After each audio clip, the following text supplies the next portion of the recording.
Bismillahirrahmanirrahim. Assalamualaikum warahmatullahi wabarakatuh.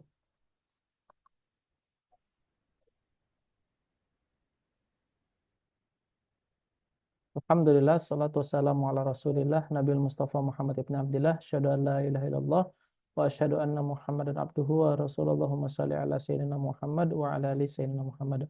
Allahumma la ilma lana illa ma 'allamtana innaka antal alimul hakim wa la fahma lana illa ma fahamtana innaka antal jawadul karim.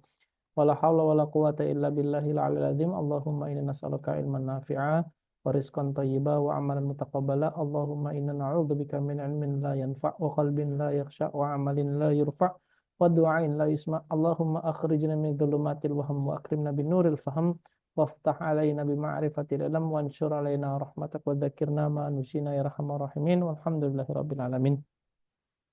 Alhamdulillah, syukur kita panjatkan kehadirat Allah Subhanahu wa taala yang masih memberikan kita nikmat iman, nikmat Islam, dan tentunya juga nikmat istiqomah, sehingga kita masih bisa lagi Allah kumpulkan lagi di sini dalam keadaan afiat dan sehat jasmani dan rohani kita, dan masih mengkaji kitab yang sama, kitab Matan al-Ajurumiyah, karya dari Ibnu Ajurum al-Sonhaji.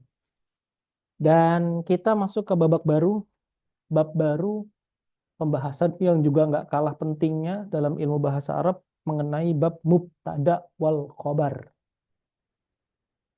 Selain fi'il dan fa'il, Mas Ageng, Mas Aldari, yang antum harus hafal adalah mubtada dan khobar. Jadi gini ceritanya. Fi'il nggak mungkin datang kecuali datang dengan fa'il. Fi'il nggak mungkin datang kecuali dengan fa'il. Begitupun juga mubtada. Mubtada nggak mungkin datang kecuali dengan khobar. Keempat hal ini, fi'il dan fa'il, mubtada dan khobar, itu disebut sebagai namanya umdatul kalam.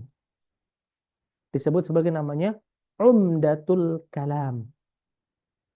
Ulang lagi. 4 hal ini, yaitu apa aja? Yaitu mubtada dan khobar, fi'il dan fa'il, itu disebut sebagai namanya umdatul kalam. Artinya adalah sesuatu yang mesti ada dalam setiap ucapan. Sesuatu yang mesti ada dalam setiap ucapan. Itu disebut sebagai namanya umdatul kalam. Oke, Ana tulis. Disebut sebagai namanya umdatul kalam. Nah, inilah yang disebut sebagai namanya umdatul kalam. Umdatul kalam itu apa aja? Ada fi'il plus fa'il, ada mubtada plus khobar. Ini disebut sebagai namanya umdatul kalam. Oke. Yang atas ini, fi'il dan fa'il, itu disebut sebagai namanya jumlah fi'liyah. Artinya jumlah yang dimulai dengan fi'il. Jumlah fi'liyah. Jumlah yang dimulai dengan fi'il. Adapun yang bawah itu disebut sebagai namanya jumlah ismiyah. Jumlah ismiyah. Jumlah yang dimulai dengan isim. Oke, ingat ini maklumat yang sangat penting yang antum harus hafal mati. Nah, kalau saya bilang begitulah ya. Jadi, umdatul kalam itu ada 2. Ada fi'il tambah fa'il sama dengan jumlah fi'liyah. Ada mubtada plus khobar dinamakan jumlah ismiyah. Ini disebut sebagai namanya umdatul kalam. Umdah, umdatul kalam. Hal yang pokok dari sebuah kalam. Hmm, tafadol. Kalau ada diskusi sampai sejauh ini.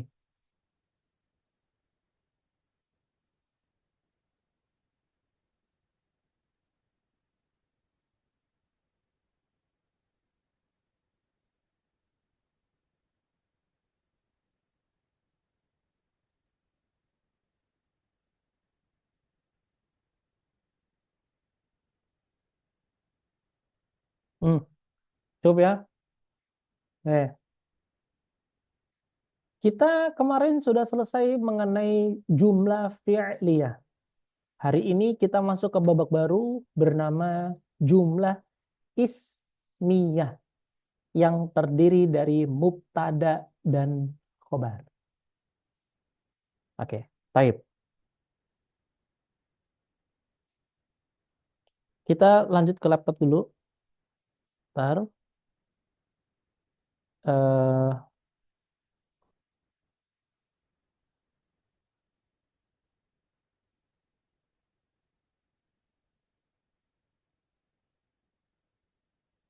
oke.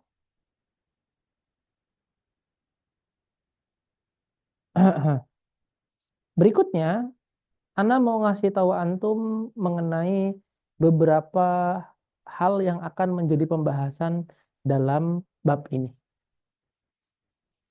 Pertama,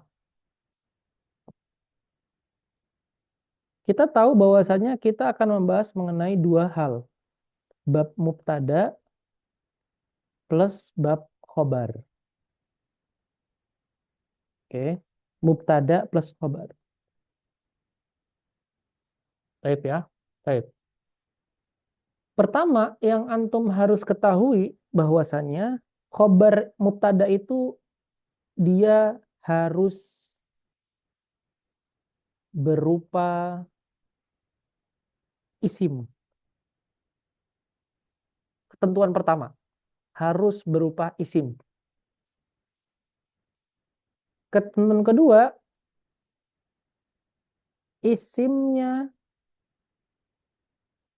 harus yang ma'rifat.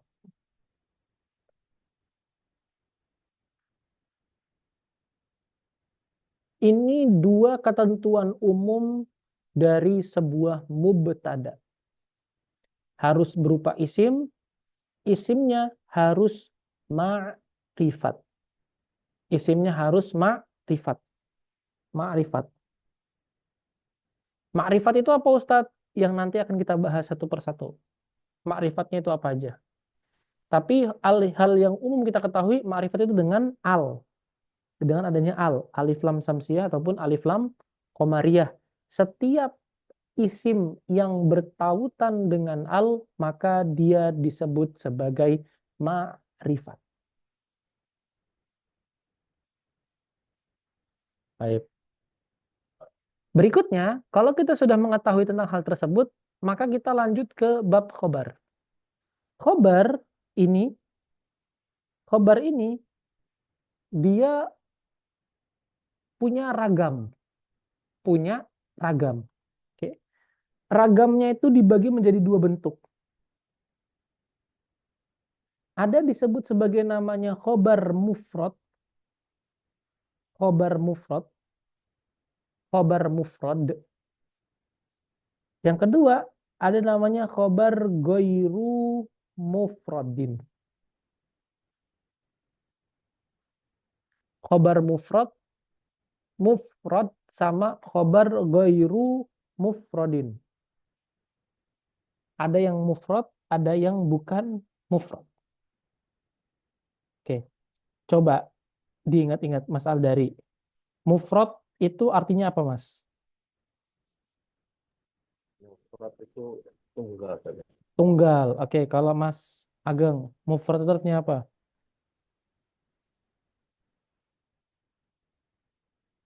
Mas Ageng, mufrad artinya apa? Isim tunggal kan, Isim tunggal, toib. yang berupa huruf.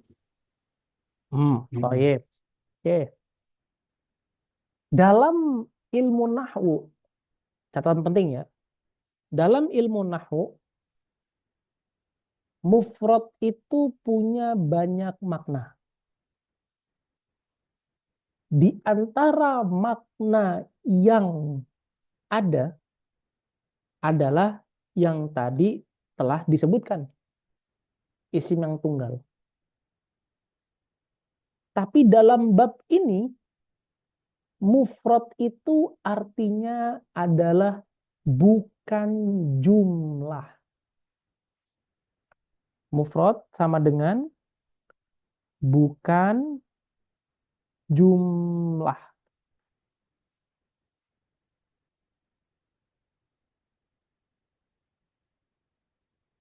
Berarti lawannya goiru mufrad ini adalah jumlah. Jumlah itu apa Ustadz tadi? Yang tadi Nabi bilang, jumlah itu adalah kalimat utuh atau kalam itu disebut sebagai namanya jumlah. Oke, jumlah atau kalam, kalam itu sama dengan jumlah, tapi jumlah belum tentu kalam ya. Jadi catatan penting adalah kalam itu sama dengan jumlah, tapi jumlah belum tentu kalam. Jumlah sudah pasti kalam, tapi kalam sudah pasti jumlah, tapi jumlah belum tentu kalam. Baik. Berarti kalau Ana bilang jumlah, maka antum nggak boleh punya pandangan kalau jumlah itu adalah kalam. Tapi kalau Ana bilang kalam, dia sudah pasti berupa jumlah. Gitu ya. Oke. Balik lagi ke sini. Bahwasannya ketika kita sudah tahu mengenai bahwasannya khobar itu ada dua, ada yang jumlah ataupun ada yang bukan jumlah, maka maka maka nanti ini dibagi menjadi tiga. Punya tiga bentuk. Nanti ada berupa mufrad, ini baru tunggal. Ada berupa musanna, ini berarti ganda. Ada berupa jamak. Berarti apa? Plural.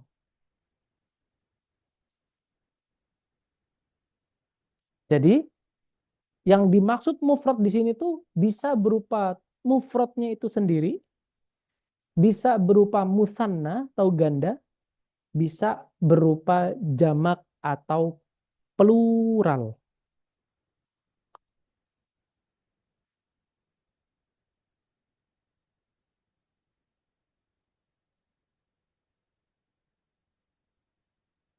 Taib. Berikutnya, yang bukan jumlah, yang jumlah di sini nanti dibagi menjadi dua. Ada itu yang disebut sebagai namanya jumlah itu sendiri. Ada yang disebut sebagai namanya shibhu al-jumlah. Mirip dengan jumlah. Ada yang disebut sebagai namanya jumlah, ada yang disebut sebagai namanya shibhu al-jumlah. Mirip dengan jumlah.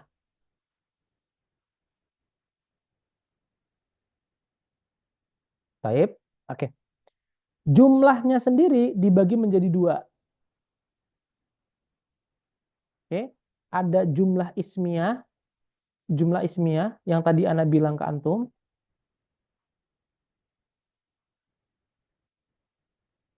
Ada jumlah fi'liyah.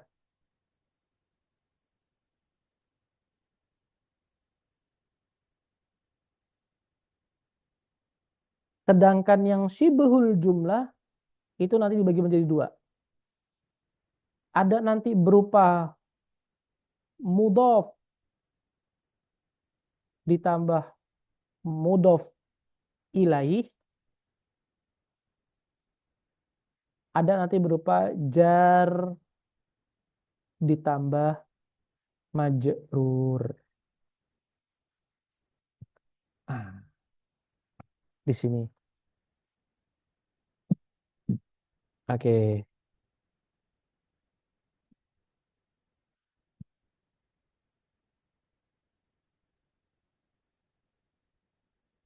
tafadhol kalau ada diskusi sampai sejauh ini.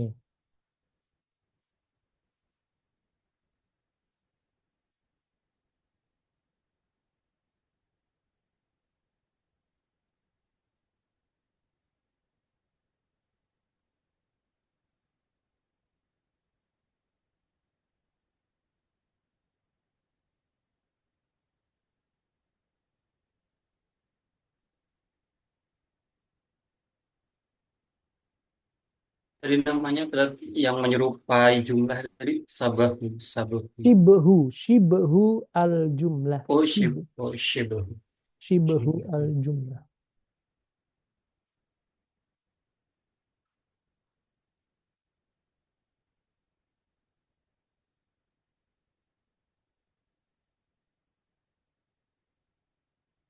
Shibhu al jumlah.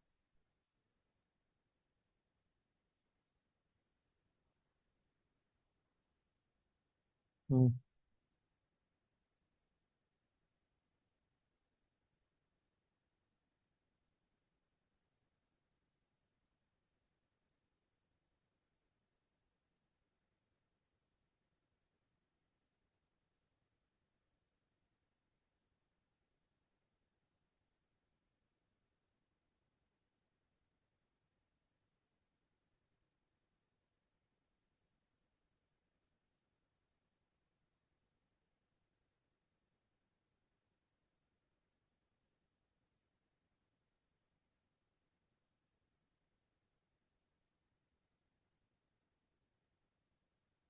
Oke, silakan. Kalau ada diskusi lagi.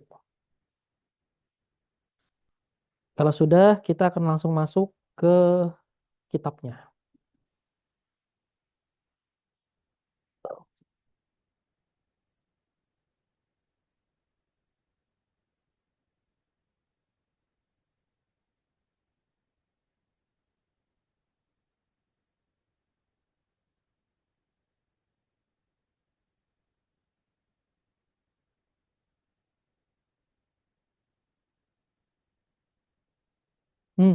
Gimana?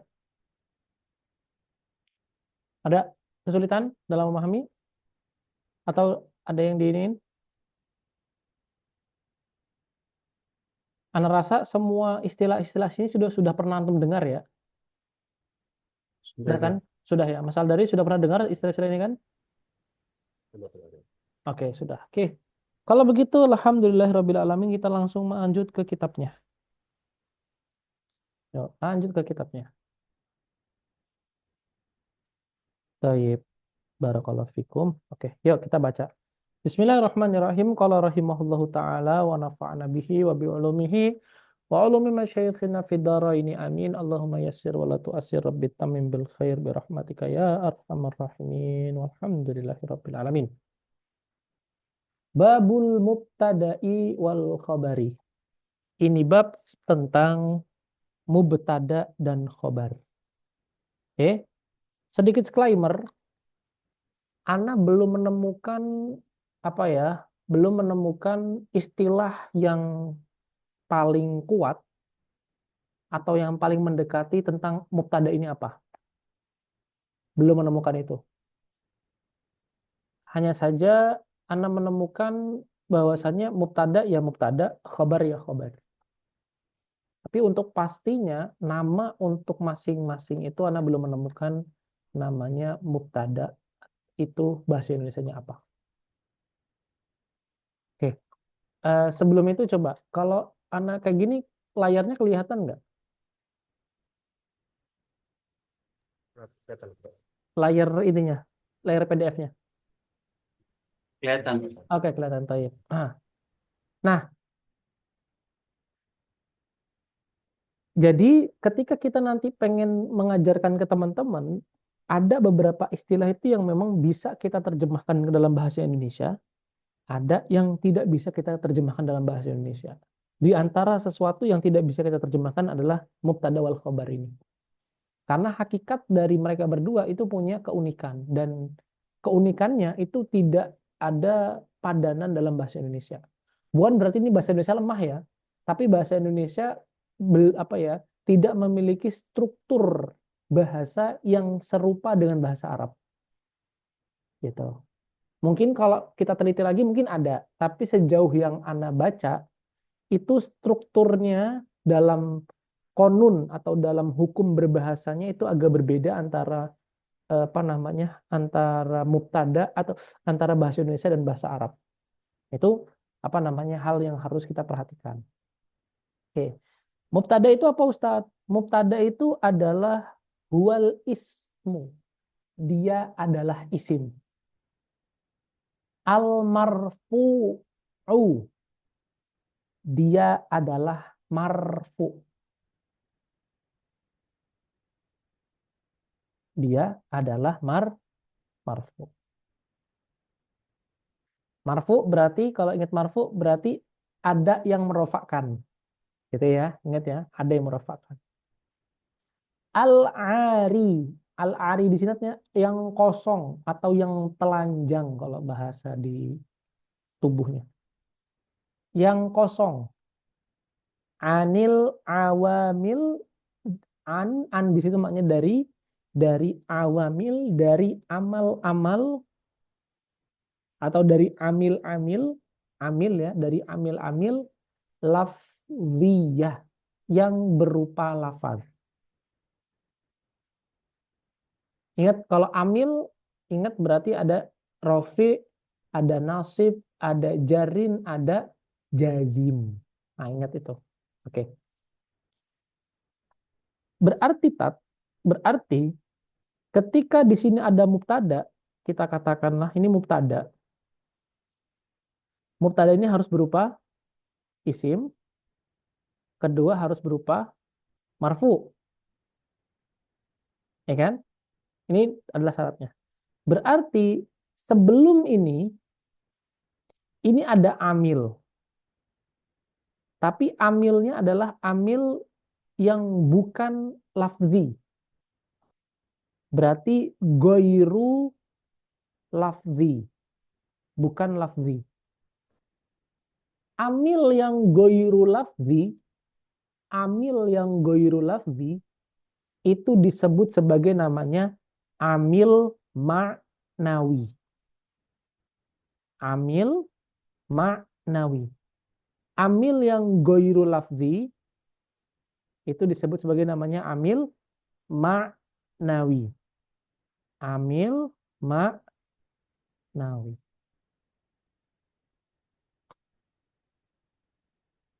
Dari sini kita bisa mengindra bahwasannya amil itu ada dua. Ada amil lafzi, ada amil ma'nawi. Goiru lafzi. Nah, yang diinginkan oleh musonif kitab di sini adalah isim marfu yang kosong dari amil lafzi. Yang kosong dari amil lafzi. Berarti mubtada itu adalah sesuatu yang dikenai amil ma'nawi. Mubtada adalah sebuah isim yang dikenai amil ma'nawi. Oke, baik. Berikutnya, kalau kita sudah tahu amil maknawinya berupa apa, Ustadz? Nah, amil maknawi dalam bahasa Arab itu ada hanya dua macam saja. Amil maknawi dalam bahasa Arab hanya dua macam. Pertama, namanya adalah amil ibtida. Namanya adalah amil ibtida. Ini amil ibtida ini adalah amil yang khusus untuk mubtada. Amil ibtida adalah amil yang khusus untuk mubtada.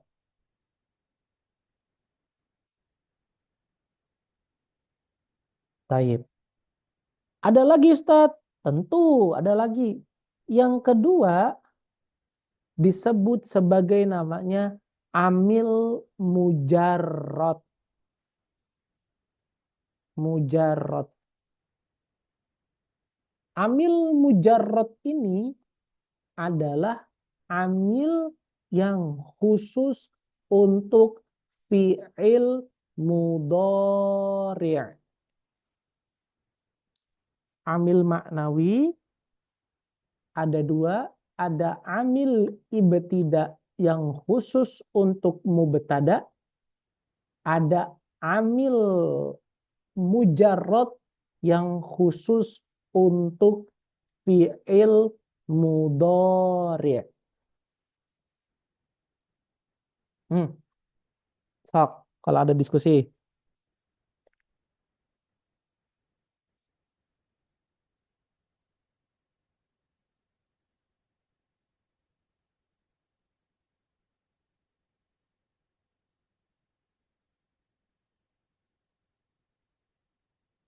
Ada diskusi?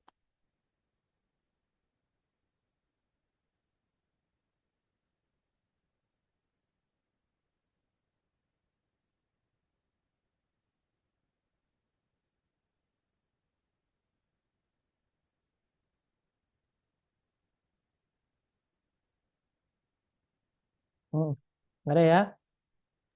Taib. Kita Lanjut. Oke, Mas Aldari, lanjut.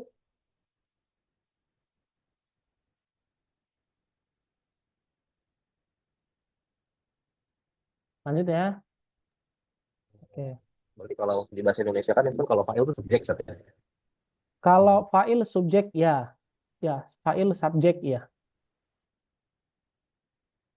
Nah, Itu ketika kamu ada nggak ada padanannya karena di bahasa Indonesia apakah nggak ada ya yang apa amil yang kosong gitu.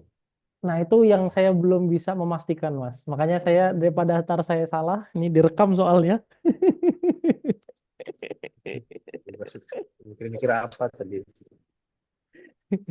Direkam soalnya nanti kalau misalkan direkam salah, waduh dipotong sama netizen. Wah, nih ntar Ana digojlokin sama para para ilmuwan bahasa Indonesia. Wah, ini orang yang nggak pernah belajar bahasa Indonesia, nggak tahu kedalaman bahasa Indonesia, kan gitu kan.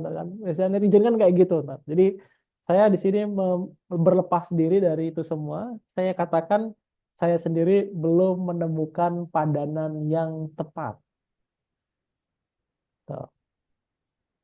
Itu dulu Mas Aldari gitu aja.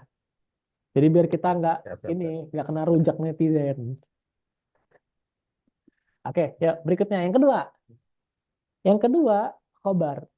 Khobar adalah huwal ismu. Ingat, dia itu isim. Perhatikan nih. Huwal ismu. Dia adalah isim. Al marfu'u. Dia adalah marfu.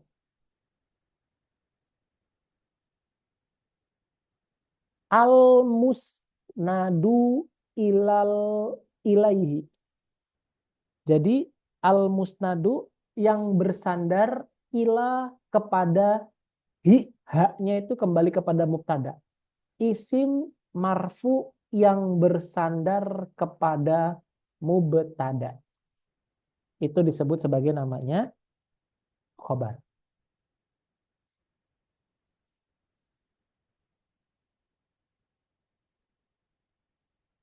Oke. Nah, dari sini kita bisa mengindra. Apa yang bisa kita indra, Tat? Bahwasannya khobar itu adalah sesuatu yang bersandar. Sedangkan mubtada adalah yang disandarkan padanya sesuatu. Ulang lagi, khobar adalah sesuatu yang bersandar, sedangkan mubtada adalah sesuatu yang disandarkan padanya sesuatu. Berarti dari sini kita punya dua istilah. Yang nanti istilah ini akan sangat bermanfaat bagi antum sekalian. Apa itu istilahnya? Istilahnya itu adalah begini, Mas. Pertama, mubtada itu disebut sebagai namanya al-musnadu ilaihi. Sesuatu yang disandarkan padanya. Sedangkan khobar itu disebut sebagai namanya al-musnad. Sesuatu yang bersandar.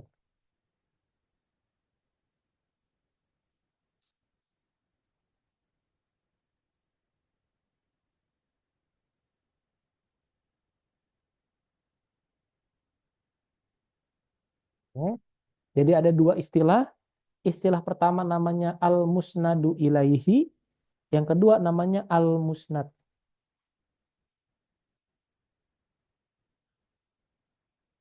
Oke, dari definisi tadi kita bisa mengindra dua hal ini.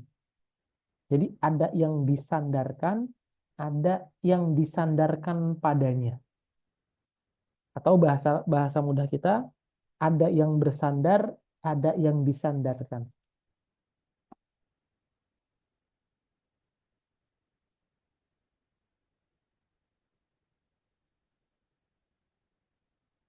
Baik.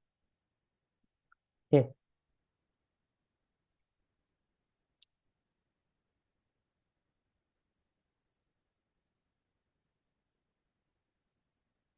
contoh, contoh, contoh misalnya adalah Zaidun qaimun. Zaidun qaimun. Zaid telah berdiri. Zaid telah berdiri. Atau Zaid berdiri. Nah, pertanyaannya, mana mubtada, mana khobarnya Ustadz? Oke. Mubtadanya adalah Zaid. Ini mubtada. Khobarnya mana Ustadz? Khobarnya adalah qaim.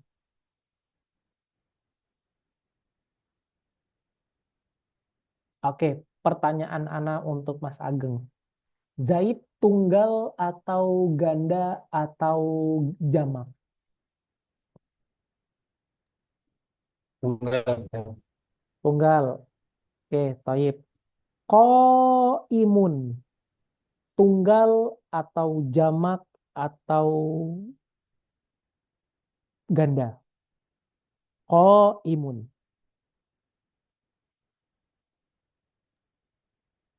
Tunggal. Tunggal. Oke, pertanyaannya Mas. Untuk antum. Siapa yang merofakkan Zaidun? Atau bahasa mudahnya, kenapa kok Zaid dibaca domatain?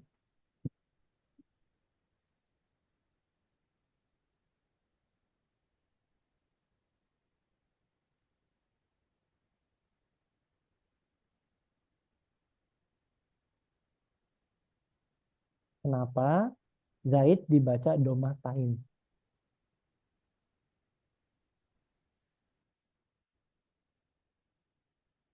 Ayo Mas, jawab Mas, Mas Ageng. Kaidahnya tadi yang berlaku sebagai eh, mubtada itu merupakan rofa marfu. Oke, Gimana sih? Balik-balik sih, ya, sehingga sehingga tanwin, gimana sih maksudnya? Ya, sehingga huruf akhirnya itu jadi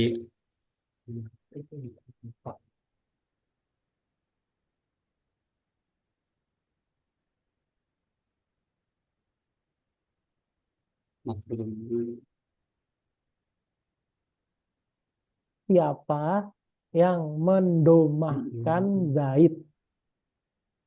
Siapa yang mendomahkan Zaid?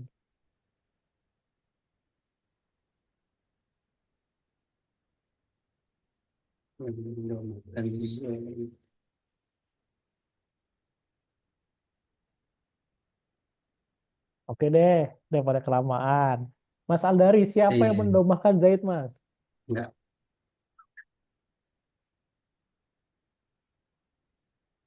Belum nih, belum nih. Ya, itu kalau dari kaidahnya berarti ada apa amil yang berupa lafaz Ustaz ya. Dia maknawi kan. Kalau misalnya di kayak kemarin itu dia yang menjadi dia mampu Coba kan Mas karena kayak koma zaidani kan. Jadi si koma ini sebagai rofinya kan ambilnya nih. Kalau saya kan Betul. kebalik nih. Ya Ustaz ya. Ya, terus, Oh terus, terus. ilmunya di belakang malah. Heeh. Silakan dimatiin aja dulu Mas videonya Mas. Ustaz ya, Ini ngerti. putus Mas. Iya, Ustaz. Oke. Eh, amil itulah yang disebut amil maknawi itu Ustaz. Berarti Cuman secara lafzi Mm. gimana Ustaz? Terus dulu coba diungkapkan coba alasannya.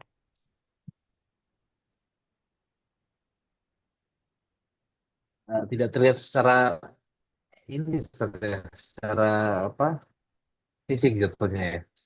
Oke, Toib. Oke, bagus, oke, oke. Yuk, perhatikan nih, perhatikan.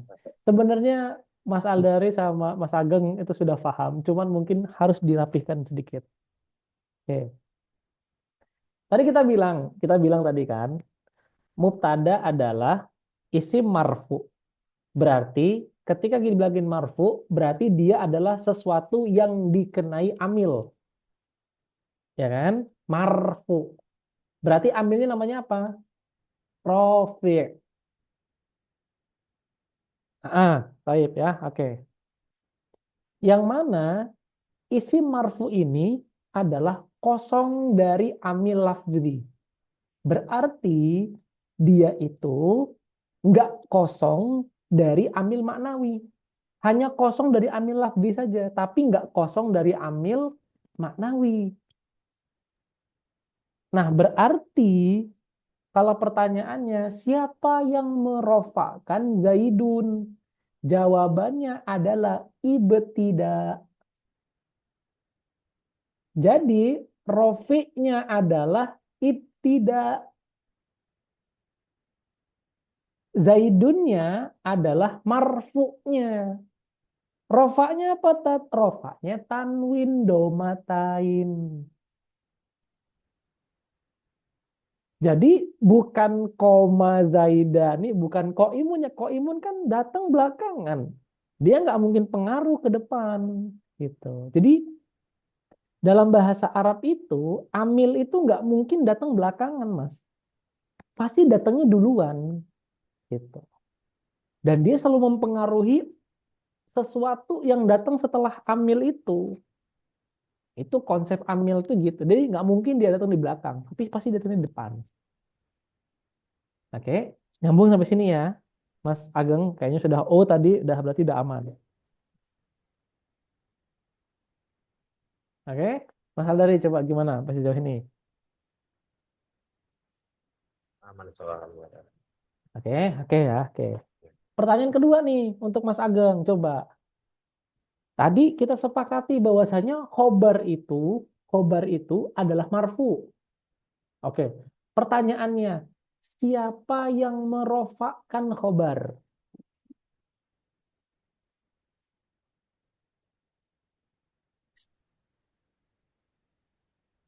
Istilah ini. Dia nggak disebut amil ya, amil lafzi, amil maknawi nggak disebut. Dia hanya bilang Iya. marfu aja. Pertanyaannya, siapa yang merofakkan khobar?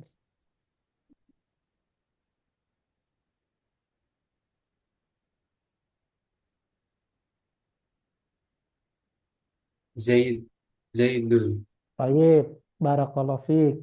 Yang Mas Aldari, siapa yang merofakkan khobar? Qaim. Qaim ini siapa yang mengkhobarkan dia? Yang menjadikan dia rofa? Jadi kan ya Pak, apakah itu sandarannya Ustaz ya? Ya boleh, boleh bisa bilang begitu. Rofa, dia tuh dia dibaca domah tain itu sebabnya siapa? Siapa penyebab dia menjadikan domah tain? Itulah mubtadanya Ustaz ya, Zaidun. Mubtada'nya taib barakallahu fiik. Oke, di sini catatan pentingnya adalah ulama berbeda pendapat. Oke, oke. Pendapat pertama yang tadi kita sebutkan atau yang tadi antum sebutkan bahwasannya yang merofakkan qaim adalah mubtada'nya. Itu pendapat pertama. Pendapat kedua adalah yang merofakkan adalah amil ibtida. Jadi amil ibtida itu punya dua pengaruh. Pengaruh kepada mubtada, pengaruh kepada khobar.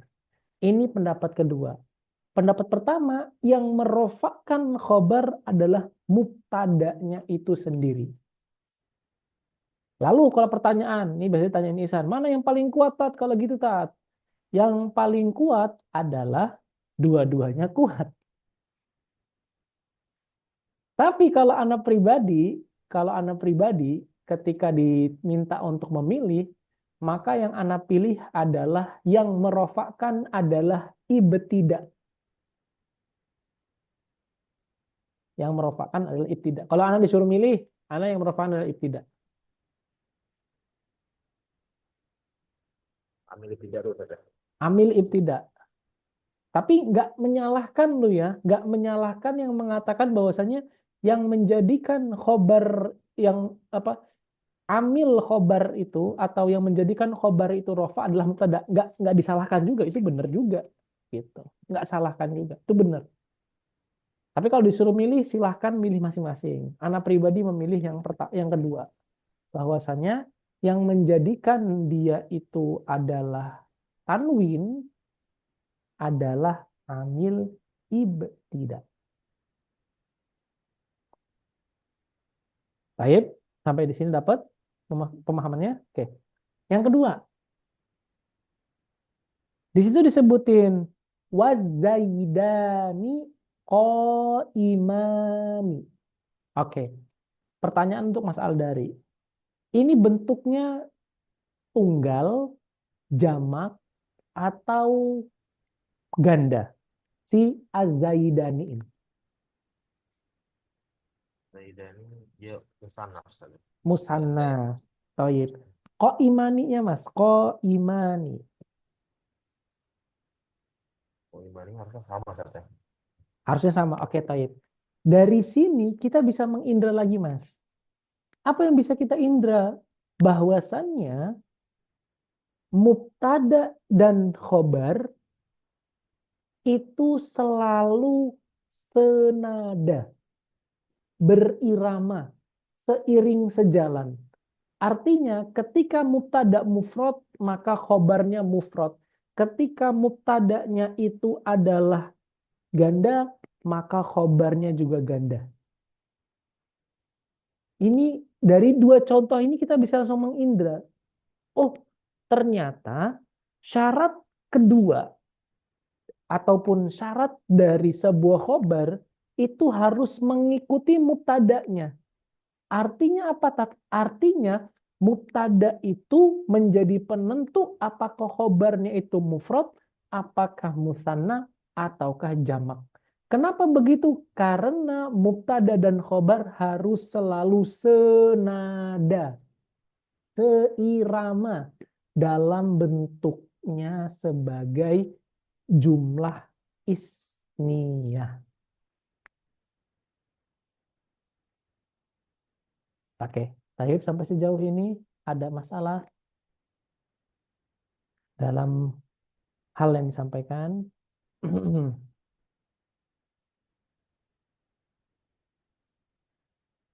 Hmm, silakan kalau ada pertanyaan, ada diskusi.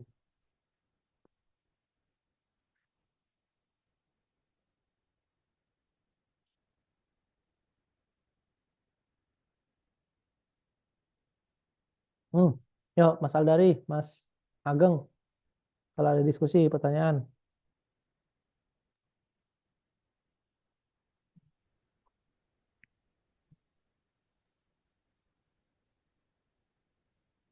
Dan ini ini eh, untuk memperjelas tadi. Jadi ketika tadi diberi misalnya ada pertanyaan tadi itu ada itu enggak ya? Ini kalimat itu Zaidun imun itu berarti ketika menjelaskan gobarnya siapa yang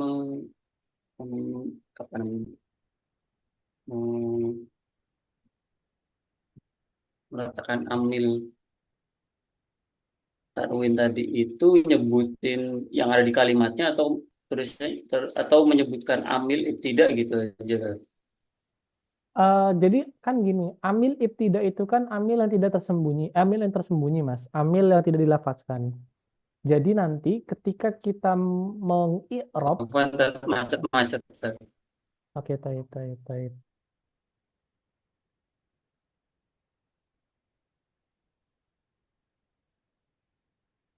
Oke, taib.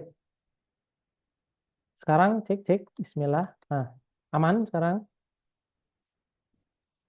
Mana Ustaz? Oke, jadi gini, Mas. Jadi amil amil ibtida itu adalah amil yang nggak perlu kita sebutkan. Nggak perlu kita sebutkan. Kenapa? Karena dia maknawi. Kalau lafzi, dia harus kita sebutkan. Oke. Tetapi ada juga yang memilih untuk menyebutkan supaya memperjelas bahwasannya ini domah tain atau domah dan yang menjadi pengganti dari domah atau rofa itu disebabkan oleh ibtida agar memperjelas. Jadi pilihan ada di tangan kita. Kita mau memberitahu itu ahsan dan afdol. Kalau nggak memberitahu, ya nggak apa-apa. So, akan tetapi tentu kita harus tahu bahwasannya si Zaid ini didomahkan oleh amil ibtida. Dan si khobar ini ada yang menyebutkan didomahkan oleh mubtada dan didomahkan oleh ibtida. Nah, itu adalah hal yang harus kita fahamkan terlebih dahulu ke mereka. Itu. Hmm.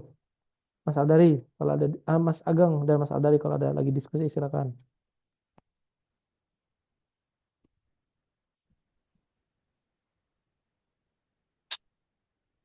Aman-aman. Ah, Hanya saja baik. memang agak rancu kalau memang nggak mengetahui faedahnya di tengah jalan mungkin. Tapi kalau udah tahu paralel di harus jalan, maka sih tahu lah. Insya Tetap Allah. ada khobar. Ya, insya Allah ta'ala. Baik. Recording in progress. Ya. Oke. Nah,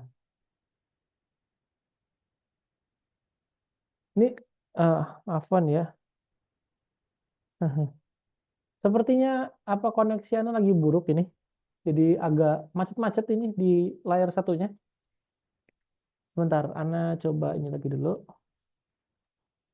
Ana coba cari dulu, bentar. Oke, sebentar, sebentar.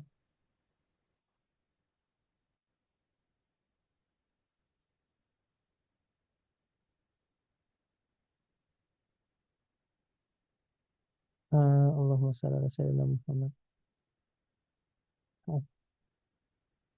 Oke deh, sembari nunggu apa namanya ini Ana, silakan kalau ada ini apa namanya diskusi atau pertanyaan?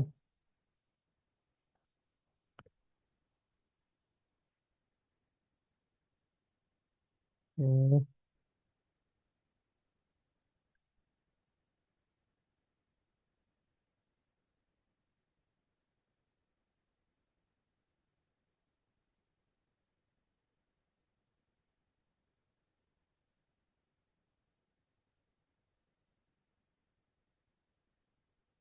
Oke, sembari nunggu. Contoh yang ketiga adalah az-zaidun qaimuna. Az-zaiduna qaimuna. Di situ merupakan jamak ya kan? Dan khobarnya juga jamak. Maka ini membuktikan statement kita tadi kalau mubtada dan khobar harus selalu berdampingan seirama sejalan.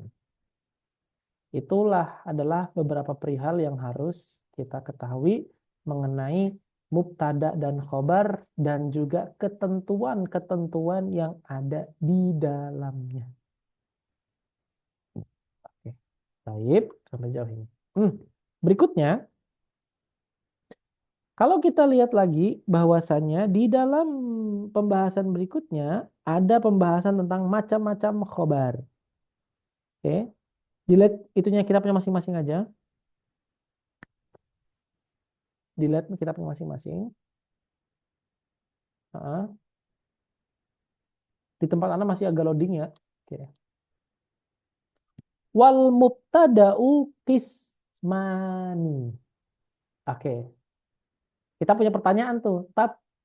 Kenapa mubtada di situ kata-kata mubtada di situ al mubtada dia mufrad, musanna atau jamak, Mas Ageng?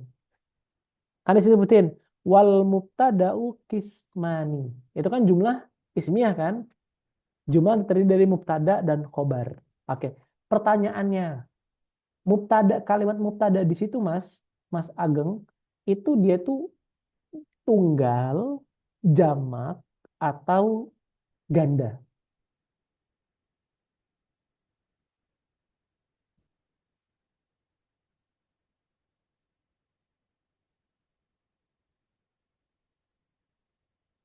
Kalimat al mubtada di situ jamak, tunggal atau ganda.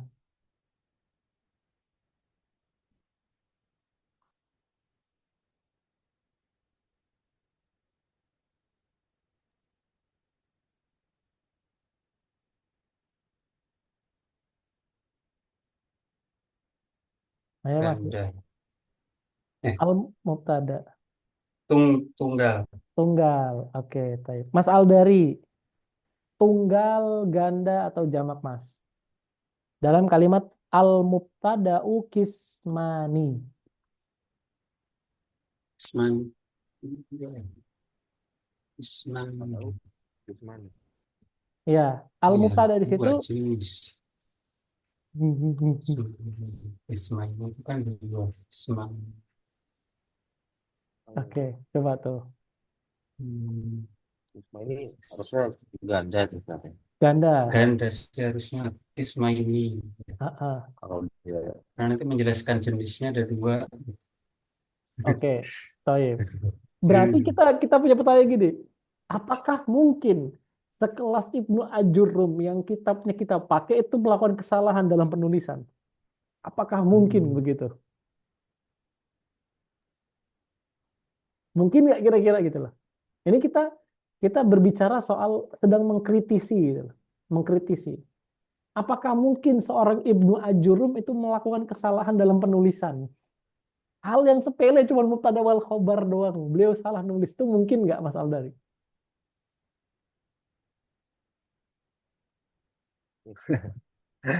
kalau saya lihat ulama banyak saling mengkritisi sifat mungkin di generasi setelah ulama itu kan. Cuman untuk hal yang sepele saya rasa sepertinya nggak mungkin. Atau biasanya Al-Quran yang menyempurnakan. Oke, Biasanya itu kan. Taib. Jadi gini jawabannya Mas. Pertama, di sini nih kita harus pertama ya, ketika kita mendapati karya para ulama itu salah, kita jangan ujuk-ujuk langsung menyalahkan ulama tersebut.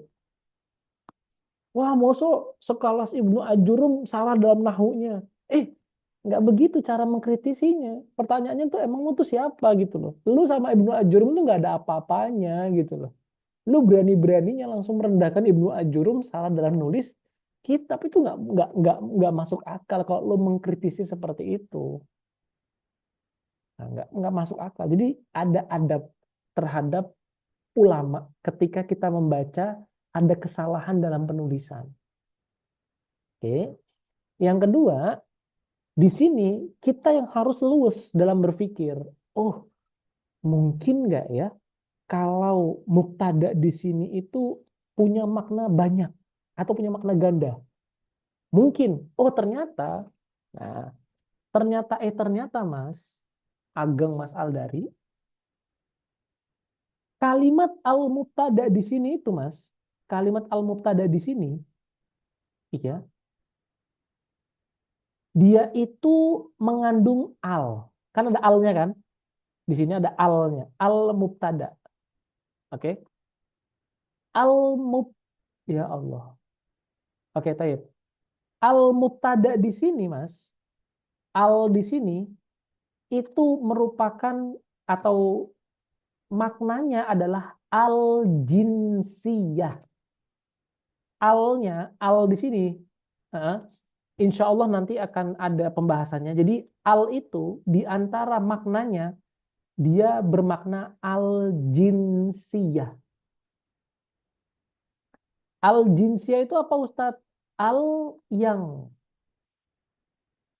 al-jinsiyah adalah al yang bisa dimaknai sedikit atau dimaknai banyak. Jadi al dalam kalimat mubtada itu mengandung makna al-jinsiyah. Al-jinsiyah itu apa, Ustadz? Al yang bisa bermakna sedikit ataupun bermakna banyak. Toyib. Berarti kalau begitu al-mubtada di sini karena dia bermakna jinsiyah banyak ataupun sedikit, berarti ini nggak ada kesalahan dalam penulisannya. Berarti al-mubtada yang akan disebutkan itu kismani, ada dua macam. Nah, mubtada di sini itu bermakna jinsiyah, genus, dia berada di yang memungkinkan dia itu bisa banyak ataupun sedikit. Nah, dalam hal ini mubtada itu dia dimaknai dua hal. Meskipun tulisannya cuma satu, tapi maknanya ada dua. Nah, berarti dalam tulisan ini nggak ada kesalahan dalam penulisan dari Ibnu Ajurum radhiyallahu taala anhu wa ardhahu. Maksud sampai sini? Ada ini kebingungan? Oke ya, baik. Berikutnya. Wal mubtada'u kismani. Mubtada ada dua macam.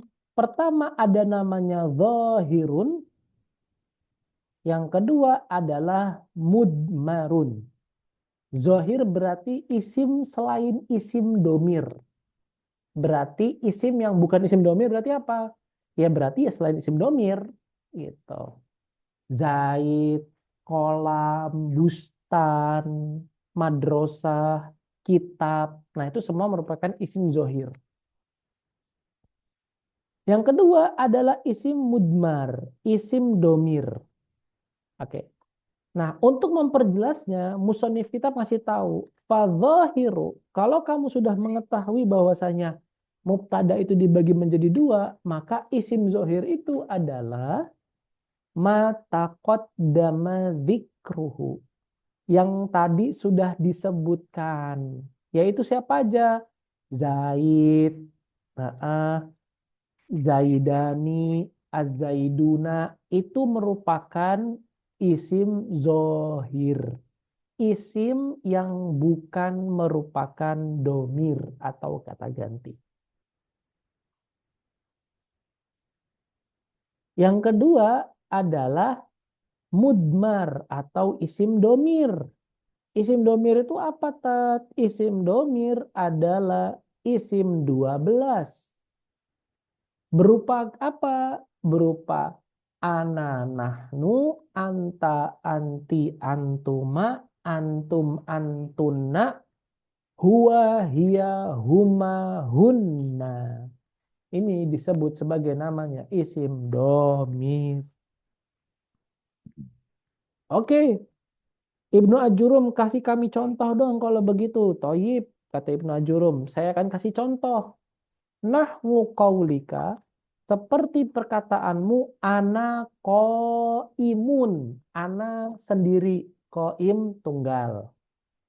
Ana qaimun. Oke.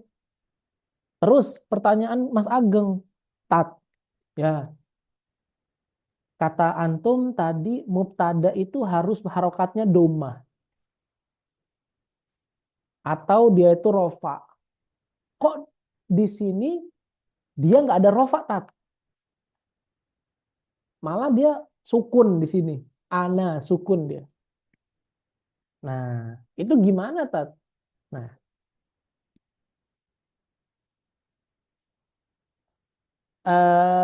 dalam hal ini, untuk menjawab pertanyaan tadi, menjawab sebuah pertanyaan tadi, maka yang kita jawab adalah bahwasannya kalimat ana di sini itu menempati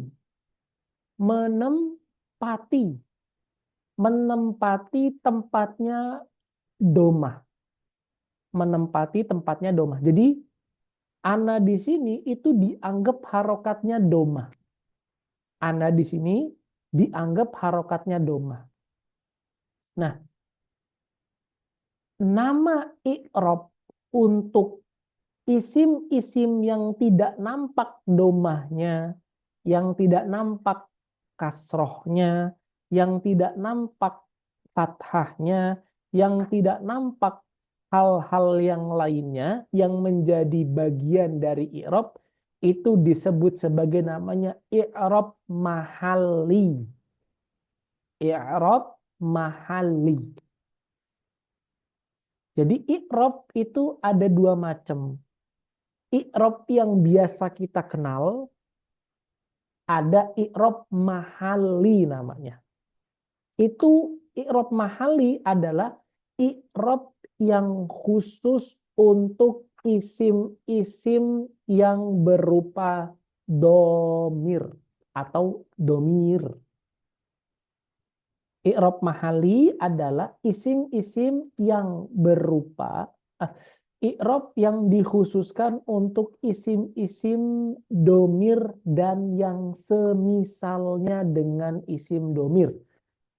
Semisal apa, Tat? Semisal isim mausul, isim isyarah.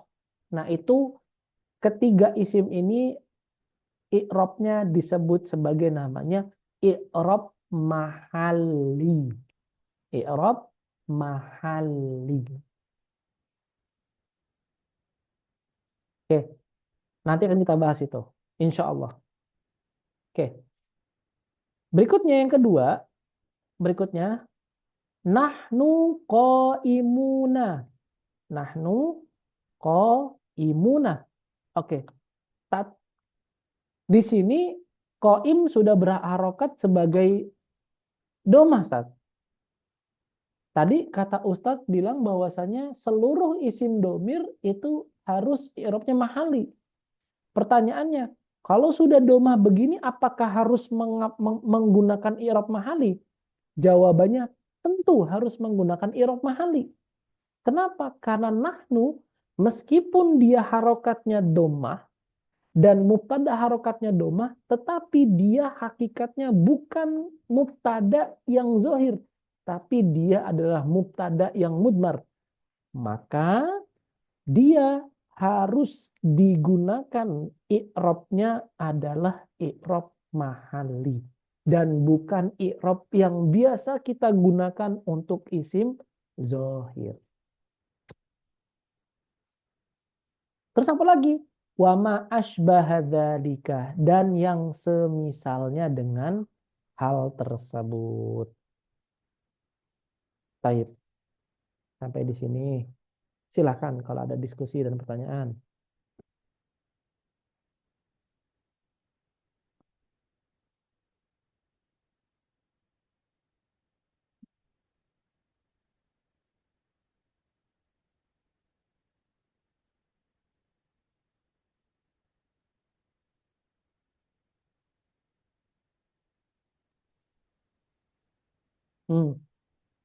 Saudari Mas Ageng, sok, tafadhol.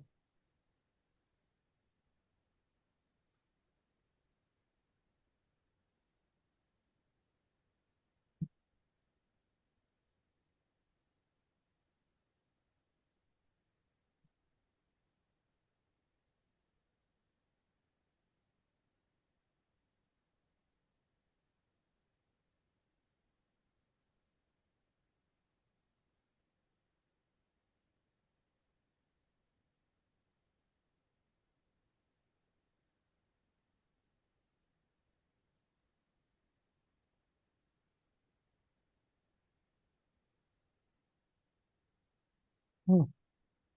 Ada diskusi, pertanyaan? Saudari? Berarti untuk i'rab mahali itu hanya khusus isim domir aja Ustaz ya. Isim domir, isim isyarah, sama isim mausul. Oh, iya.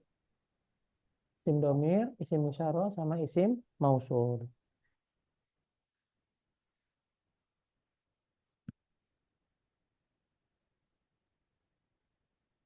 Hmm. Oke. Hmm. Untuk i'rabnya mau sekarang juga atau pertemuan depannya? Ini Anda ngasih pilihan, kantum. Apa udah kebanyakan ini? Sudah cukup dulu tat, i'rabnya besok dulu aja. Atau mau langsung digas juga nih, i'rabnya sekarang juga. Gas, gas dia Ustaz nih karena lagi kalau nggak sekarang lupa nih bahaya nih. Oke, tayyib ya. Ya udah, Ya, kita gitu. ya. Kita cukupkan dulu aja.